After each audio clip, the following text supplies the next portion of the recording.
Oke, assalamualaikum warahmatullahi wabarakatuh. Sebelumnya perkenalkan dulu, nama saya Muhammad Haris Azhari dari selaku moderator dari kelompok ujian tengah semester sistem operasi proses penjadwalan CPU kali ini.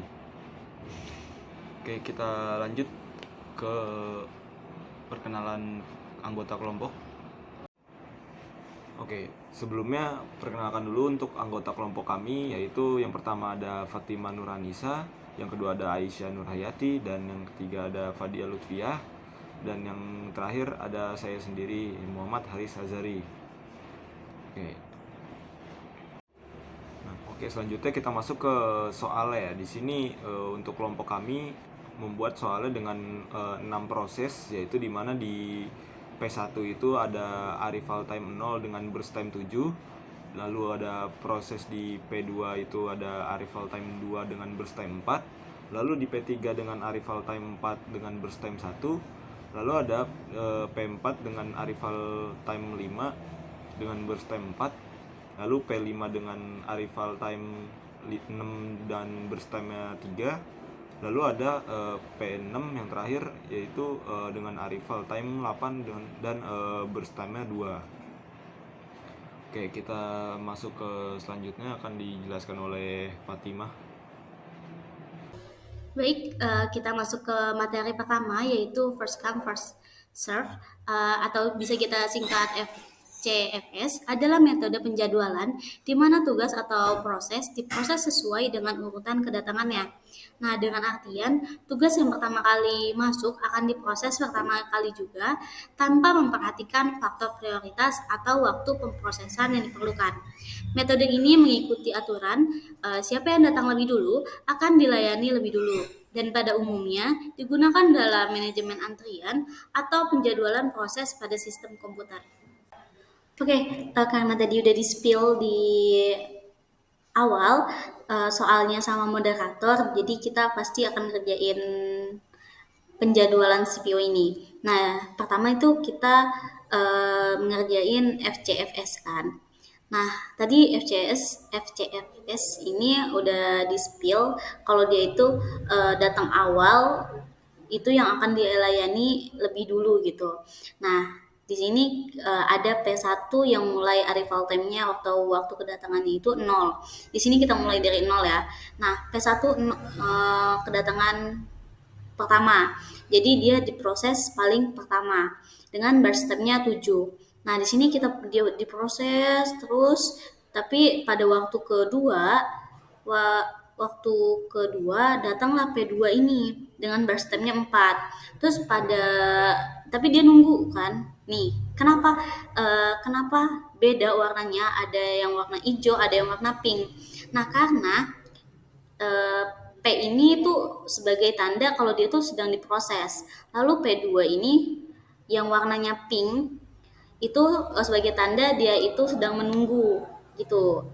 Jadi diingat-ingat aja ya teman-teman. Terus di P3 P3 ini datang pada waktu keempat dengan burst time-nya 1. Dia masih nunggu nih. P4 ngantri lagi di waktu kelima. P5 ngantri lagi, datangnya waktu ke-6. Nah, tadi karena P7 burst time-nya itu 7, ada waktu ke-7, berarti dia udah selesai. Nah, kita lanjut lagi. Lanjutnya kemana? Lanjutnya ke P2, karena P2 itu datangnya kedua kan. Jadi P2 ini diproses, terus P3 ini nunggu di bawahnya, P4 nunggu di bawahnya, P5 nunggu juga. Terus lanjut lagi ke P6. Nih, P6 itu datangnya pas waktu ke-8. Dia nunggu kan. Terus tadi P2 itu selesainya atau burst time-nya itu 4. Jadi 7 tambah 4 10. Dia selesai pada waktu ke-11. 7 tambah 4 itu 11. Jadi dia datang pas waktu ke-11 itu dia udah selesai. Nah, pas selesai kita lanjut ke P3. P3 ini burst time-nya 1. Jadi selesai lagi diproses 1 detik dia udah selesai. Jadi pas angka ke-12 atau waktu ke-12 dia udah selesai. terus lanjut lagi ke P4 karena P3 udah selesai, lanjut ke P4, terus P5 nunggu, P6 nunggu. Nah, P4 kan burst time-nya 4 kan, jadi 12 tambah 4 16. Nah, P4-nya ini selesai di waktu ke-16. Lanjut lagi nih ke 16 lanjut proses si P5 dengan burst time-nya 3. Terus P6-nya nunggu dengan burst time 2. Nah, si P5 ini diproses sampai waktu ke 19. Jadi 16 tambah 3 kan 19 kan. Nah, udah selesai nih P5 di waktu ke-19. Lanjut lagi ke proses P6 dengan burst time-nya 2. Nah, di proses P6 sampai waktu ke-21 udah selesai semua kayak gitu. Terus kita hitung rata-ratanya. Nah, rata-rata itu kita hitung nih. Kita satu-satu hitung waktu tunggu dulu. Waktu tunggu. Jadi P1 kan tadi dia nggak nunggu ya, dia itu langsung mulai. Nah, mulai jadi waktu tunggunya 0. Terus P2 ini dia diprosesnya pada waktu ke-7, tapi dia datangnya pada waktu kedua. Jadi 7 dikurang 2 sama dengan 5.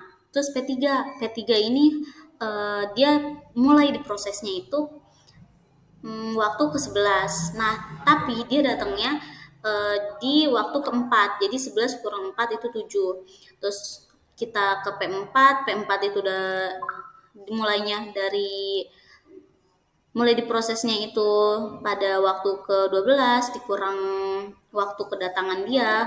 Waktu kedatangan dia itu adalah 5, jadi 12 dikurang 5 sama dengan 7. Terus P5 itu mulai diprosesnya pada waktu ke-16, 16 dikurang kedatangan dia pada detik ke-6 atau waktu ke-6. Jadi 10, 16 kurang 6 sama dengan 10. Terus yang terakhir itu P6 ini mulai diproses pada menit atau pada waktu ke-19. Terus dia datangnya pada waktu ke-8, jadi 19 dikurang 8 sama dengan 11. Nah, cara hitung rata-rata seperti yang kita tahu, rata-rata itu jumlah dulu keseluruhannya, baru dibagi dengan berapa proses gitu. Nah, di sini kita P1 waktu tunggunya itu 0, terus P2 waktu tunggunya 5, P3 waktu tunggunya 7, P4 waktu tunggunya 7, P5 waktu tunggunya 10, sama yang terakhir P6 waktu tunggunya adalah 11. Ini semua dijumlahkan, dijadikan sama dengan 40. Nah, dibagi 6 karena prosesnya itu ada 6 kan. Jadi 40 dibagi 6 sama dengan 6,66667 gitu. Jadi di sini cuma 6,66 aja. Nah, sekian proses dari FCFS ini. Mungkin sama teman saya nanti akan dilanjut untuk pemrosesan yang lain. Jadi teman-teman tunggu aja di sebelah. Oke. Oke, selanjutnya di sini ada algoritma short job first atau SJF. Algoritma short job first atau SJF ini merupakan salah satu algoritma penjadwalan di mana proses yang akan didahulukan pengerjaannya adalah proses yang memiliki waktu proses yang paling pendek. Nah, hal ini mengakibatkan setiap proses dalam antrian memiliki waktu tunggu atau waiting time yang pendek juga. Untuk algoritma yang ini, dia sifatnya itu adalah non-preemptive. Oke, di sini ada contoh soalnya. Ada P1 dengan AT 0, BT 7, P2 AT-nya 2, BT-nya 4, P3 AT-nya 4, BT-nya 1, P4 AT-nya 5, BT-nya 4, P5 AT-nya 6, BT-nya 3, dan ada P6 AT-nya 8, BT-nya 2. Nah, sekarang kita mau ngerjain penjadwalan proses ini menggunakan SJF non preemptive atau shortest job first. Nah, jadi di sini di 0 itu ada P1 datang. Nah, dia BT-nya 7, jadi dia mulai jalan. Karena dia nggak ngantri ya, dia nggak ngantri jadi langsung jalan. Kemudian nih di 2 ada yang datang yaitu P2. Nah, karena P1 masih jalan, jadi P2-nya masuk ke queue atau antrian.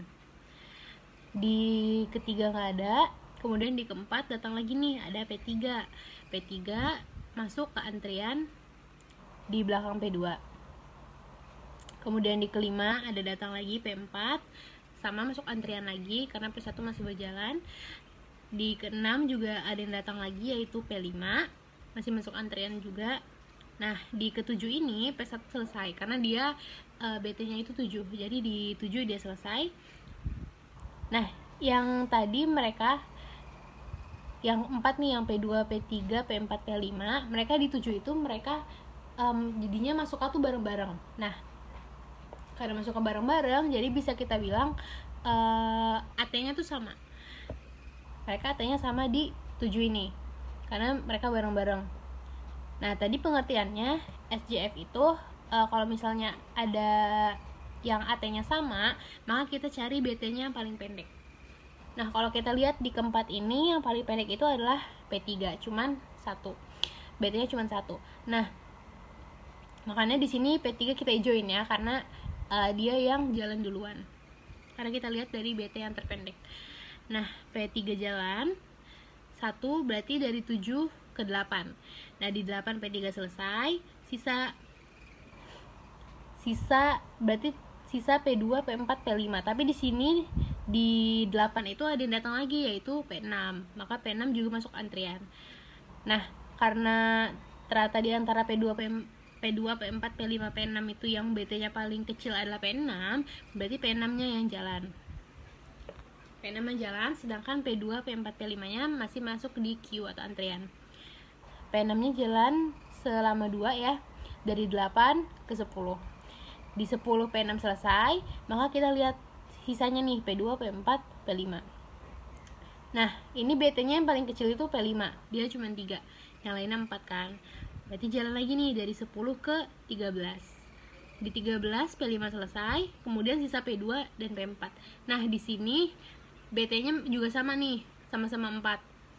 Nah, kalau kayak gini kita pakai algoritmanya FCFS, first come first serve. Nah, jadi kita lihat yang datang duluan tuh yang mana, maka dia yang jalan. Nah, yang datang duluan, kalau kita lihat di soal yang datang duluan tuh P2 kan. P2 AT-nya 2, sedangkan P4 AT-nya tuh 5, berarti duluan P2. Nah, yaudah berarti P2 jalan duluan dari 13 ke 17, 4 ya, BT-nya 4. Di 17 P2 selesai, kemudian sisa P4, maka P4 berjalan selama BT-nya 4 dari 17 ke 21. Nah, sekarang kita karena udah jalan semua prosesnya, sekarang kita tentuin waiting time-nya. P1 waiting time 0 karena dia datang dia langsung berjalan. P2 waiting time 11, P3 waiting time-nya 3, P4 waiting time-nya 12, P5 waiting time-nya 4, dan P6 waiting time-nya juga 0. Dia juga pas dia masuk dia langsung jalan. Sekarang kita hitung AWT-nya atau average waiting time-nya. 0 tambah 11 11 tambah 3 14 tambah 12 26 tambah 4 30 tambah 0 30 dibagi 6 sama dengan 5. Jadi average waiting time-nya untuk SJF ini yaitu 5. Selanjutnya ada algoritma namanya short remaining time first atau SRTF, atau bisa juga disebut sebagai SJF preemptive. Apa sih SRTF itu? SRTF adalah algoritma penjadwalan proses yang mencari waktu terpendek daripada sebuah proses yang memungkinkan proses yang satu dengan yang lainnya mengalami penyalaan. Nah, jadi mungkin simple lah itu kalau misalnya ada proses yang lagi jalan nih, tapi dia BT-nya itu dia lagi jalan, kemudian ada proses baru yang datang. Tapi ternyata proses baru yang datang itu BT-nya lebih kecil daripada sisa waktu yang lagi berjalan. Maka yang lagi berjalan itu kita sela dulu, dia masuk ke antrian lagi, dan yang baru datang tadi dengan BT yang paling kecil, BT yang lebih kecil, maka dia yang berjalan selanjutnya. Oke, mungkin biar lebih jelas kita lihat lagi, kita ada contoh soal lagi. Soalnya masih sama seperti SJF yang tadi, tapi cuma berbeda di pekerjaan aja. Oke. Jadi di sini kita ada P1 AT-nya 0 dan burst time-nya 7. Berarti di 0 P1 datang. Kemudian di 0 P1 datang, kemudian dia berjalan. di 1 nggak ada yang datang, kemudian di 2 ada yang datang nih. Siapa? Yaitu P2 datang di 2. Nah, di 2 ini P1 baru berjalan selama BT-nya 2. Berarti sedangkan dia BT 7 kan, tapi dia baru berjalan 2. Berarti sisanya berapa? Sisanya 5. P1 sisanya 5, kemudian P2 yang datang itu dia bersama 4. 5 sama 4 lebih kecil 4. Maka P2 akan jalan lebih dahulu, sedangkan P1 sisanya tadi masuk ke dalam antrian. Ya, bisa dilihat di sini. P1-nya dengan sisa BT-nya 5 tadi dia masuk ke dalam antrian, sedangkan P2 dengan BT-nya 4 dia berjalan. Dia berproses, dia menyela si P1-nya gitu. P2 berjalan, di ketiga nggak ada yang datang ya. Kemudian di keempat nih, di keempat ternyata ada yang datang, yaitu P3. P3 dengan berstema 1. Nah, tadi kan P2 berstema 4, dia udah berjalan selama 2. Berarti sisa 2 lagi nih berstemnya punya si P2. Terus yang datang itu tadi P3. P3 berstema berapa? 1. Nah, lebih kecil yang mana? Lebih kecil berstema P3. Berarti lagi-lagi kita melakukan penyelaan nih. P2 dengan sisa berstem 2 dia masuk ke dalam antrian, dan P3 dengan berstem 1 tadi dia yang berjalan karena dia melakukan penyelaan terhadap P2. Oke, bisa lihat di sini ya, yang P3 diijoin karena dia berjalan di sini. P2 masuk ke antrian bersama P1. Nah, di kelima P3 selesai berjalan. Di 5 P3 selesai berjalan. Kemudian ada yang datang lagi gak nih? Ternyata ada P4 dengan berstemnya 4. Nah, kalau kita lihat di sini P2 dengan berstem 2, P1 berstem 5 dan P4 berstem 4 lebih kecil punya P2 yang paling kecil. Jadi P2 jalan lagi nih.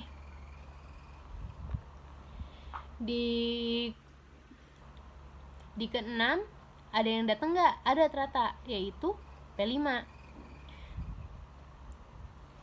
P5 BT-nya itu 3.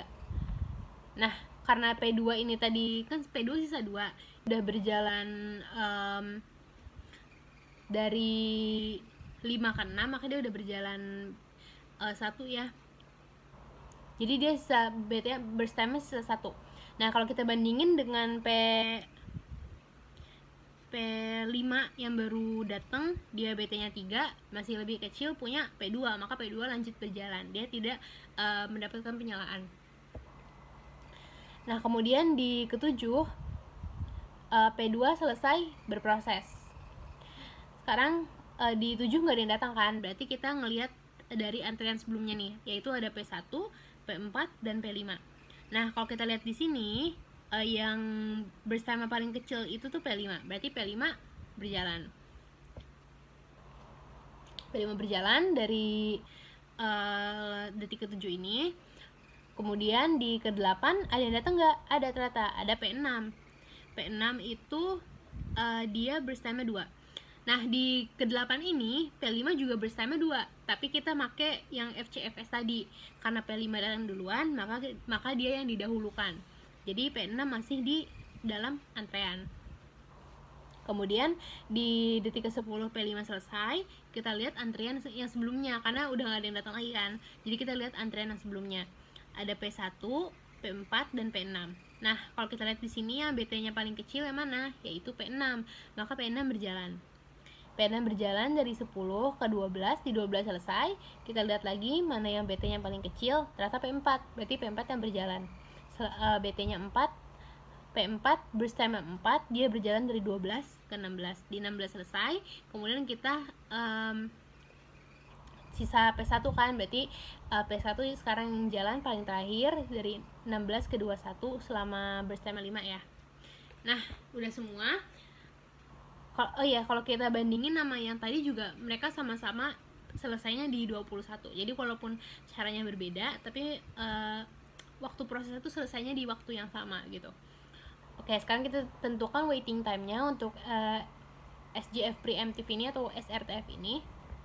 P1 waiting time-nya 14, P2 waiting time-nya 1, P3 waiting time-nya 0, P4 waiting time-nya 7, P5 waiting time-nya 1, dan P6 waiting time-nya 2.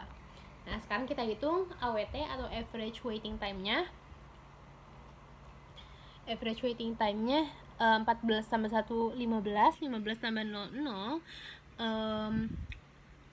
15 tambah 0, 15, 15 tambah 7, 22, 22 tambah 1, 23, 23 tambah 2, 25. 25 dibagi 6 hasilnya 4,16. Jadi untuk average waiting time dari SFF ini 4,16. Nah, kalau kita perhatikan dia itu AWT-nya lebih kecil daripada SJF preemptive yang tadi, seperti itu. SJF non preemptive yang tadi.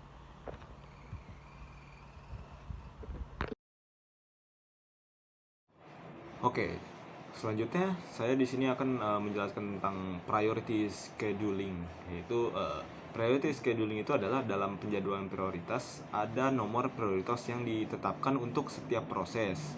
Nah, pada beberapa sistem semakin rendah angkanya, semakin tinggi prioritasnya. Nah, sedangkan di negara lain semakin tinggi angkanya, semakin tinggi pula prioritasnya.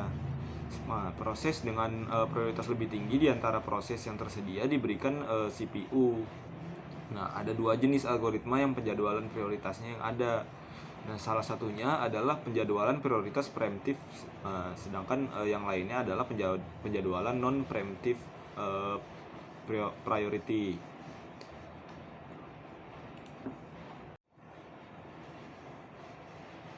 Oke, nah di sini selanjutnya ada nomor prioritas yang ditetapkan untuk masing-masing proses mungkin berbeda ya atau tidak.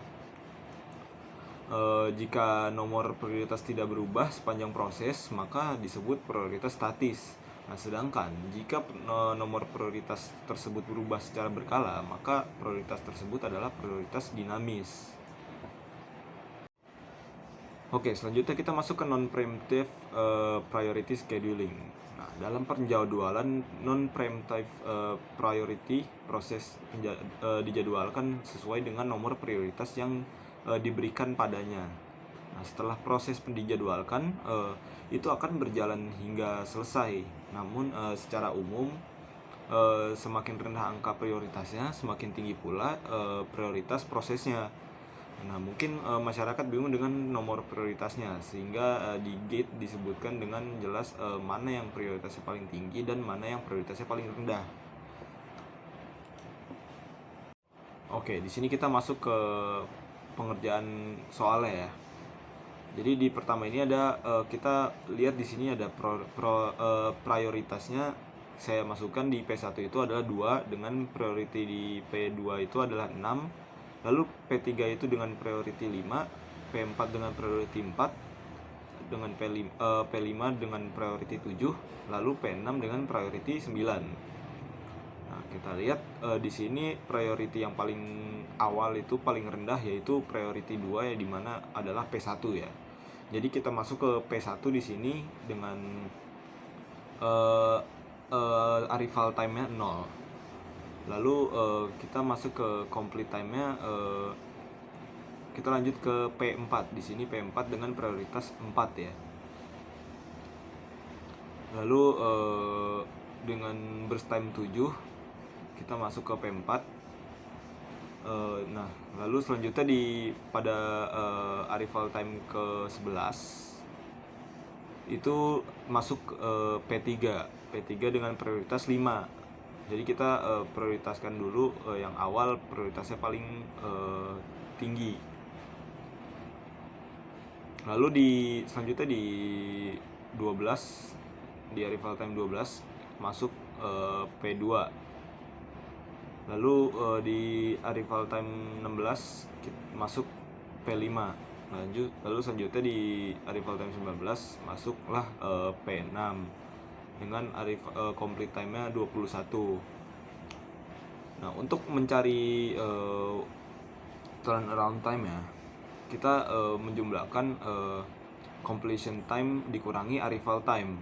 Nah, di sini ada P1 dengan arrival 7 yaitu dikurang 0 arrival time-nya yaitu sama dengan 7, dengan P2 yaitu 16 dikurang 2 ya, jadi 14.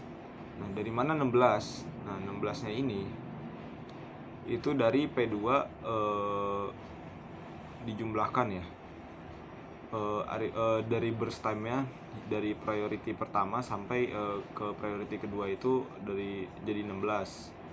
Lalu selanjutnya di P3 itu ada 12 dikurangi dengan burst time-nya yaitu 4, jadi sama dengan 8.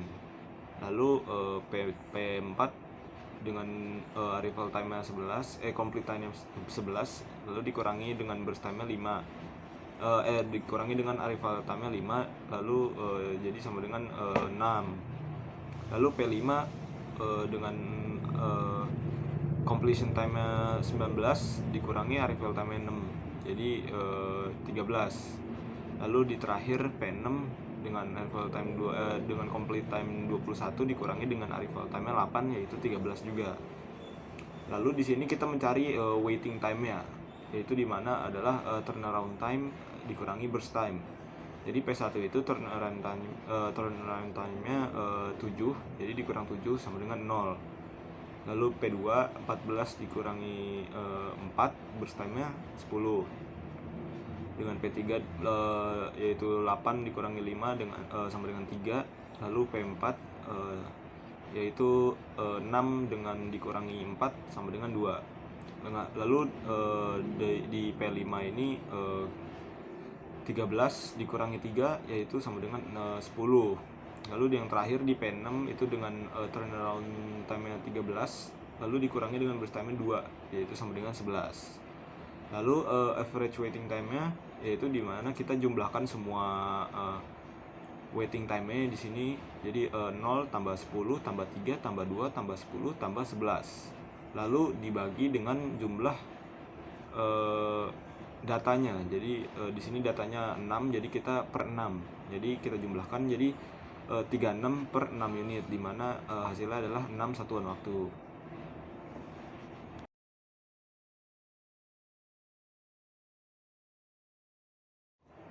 Oke, di sini kita masuk ke pengerjaan soalnya. Jadi kita langsung masuk ke di turnaround time-nya ini. Di sini kita kan P1-nya dengan prioritas 2, lalu P2 dengan prioritas 1, P3 dengan prioritas 6, P4 dengan prioritas 5, dengan P5 dengan prioritas 4, lalu P6 dengan prioritas 3. Jadi kita masuk ke yang prioritasnya paling tinggi dulu nih. Jadi kita masuk ke P1. Di P1 ini kita arrival time-nya 0. Lalu dengan burst time-nya 7 ya.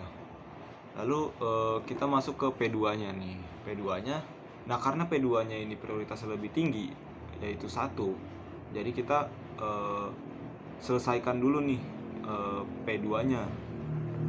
Lalu setelah itu kita masuk ke P1 lagi karena P1 kan prioritasnya 2. Jadi kedua terbesar ya. Jadi kita masuk ke P1 lagi untuk diselesaikan. Lanjut kita masuk ke P6 nih. P6 dengan prioritasnya 3. Lalu kita masuk lagi di sini pada completion time 15, kita masuk ke P5 dengan prioritasnya 4. Lalu karena sudah tidak ada lagi, jadi kita masuk ke P4 nih. P4 dengan prioritas 5. Lalu ada yang terakhir itu adalah P3 dengan prioritasnya 6.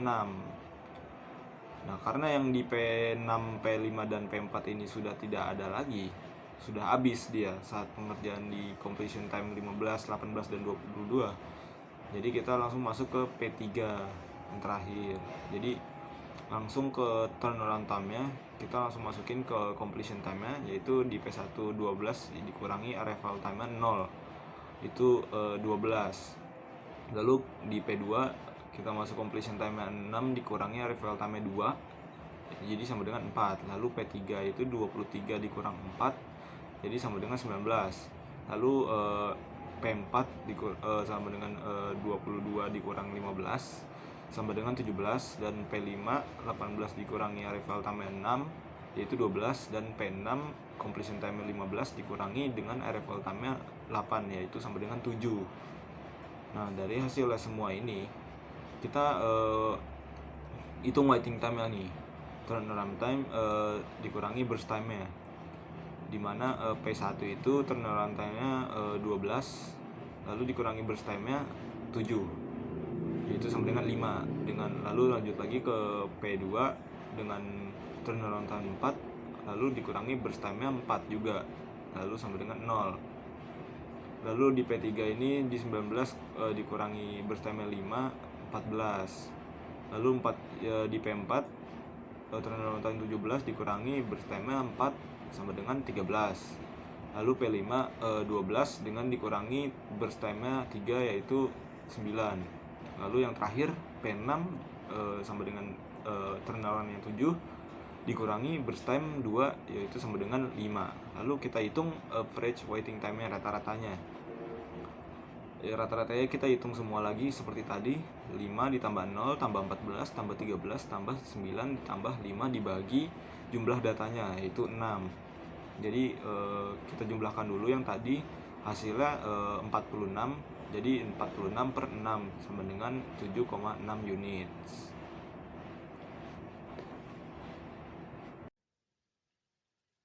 Baik, berikutnya kita akan membahas mengenai algoritma penjadwalan proses round robin. Round robin ini adalah penjadwalan proses yang menerapkan strategi preemptif.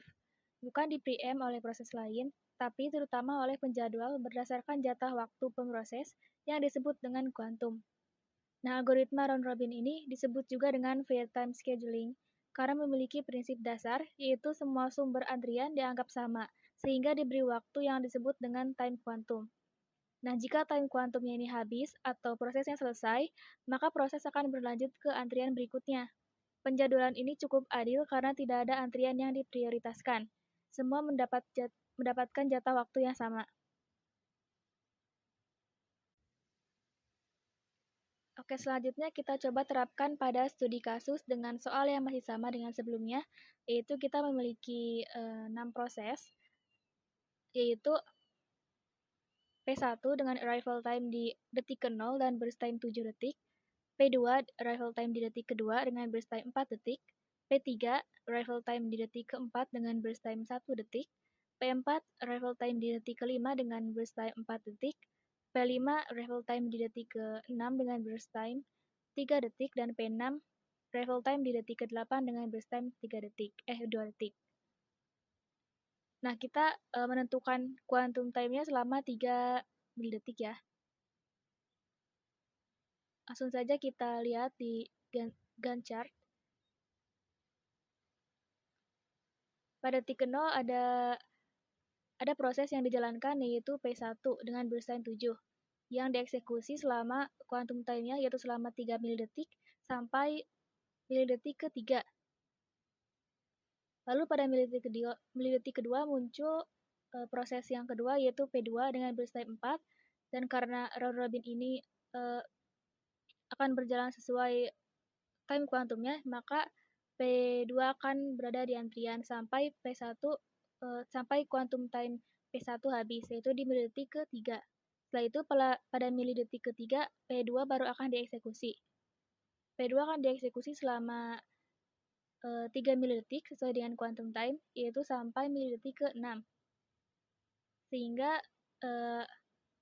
Sehingga proses yang muncul pada milidetik ke-4, yaitu P3, dan milidetik ke-5, yaitu P4, akan berada di antrian sampai P2 selesai sampai milidetik ke-6. Lalu sesuai antrian, maka di milidetik ke-6 setelah P2, maka P3 akan dieksekusi. P3 memiliki burst time selama 1 detik, sehingga P3 akan selesai di milidetik ke-7. Lalu dilanjutkan oleh P1 dengan yang sebelum selesai tadi. P1 masih memiliki 4 milidetik yang akan dieksekusi sampai milidetik ke-10. Dan pada milidetik ke-8 muncul proses ke-6, yaitu P6 dengan burst time 2 yang akan berada di antrian. Pada milidetik ke-10, P1 telah selesai quantum time-nya, maka akan dilanjut dengan proses P2, yang akan dieksekusi sampai milidetik ke-11 sampai selesai, lalu dilanjut oleh P1, dilanjut lagi oleh P1, yang akan dieksekusi sampai milidetik ke-12 sampai selesai.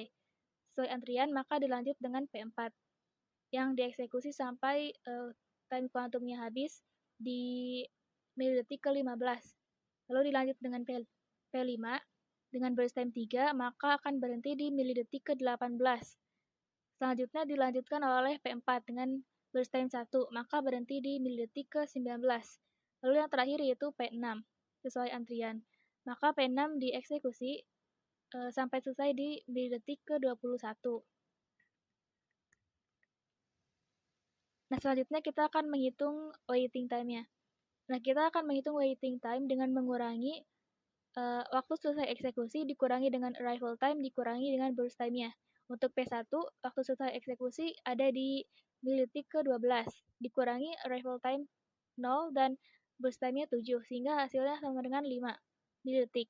Untuk P2, hasilnya 5 milidetik, P3 hasilnya 2 milidetik, P4 hasilnya 10 milidetik, P5 hasilnya 9 milidetik, dan P6 hasilnya 11 milidetik.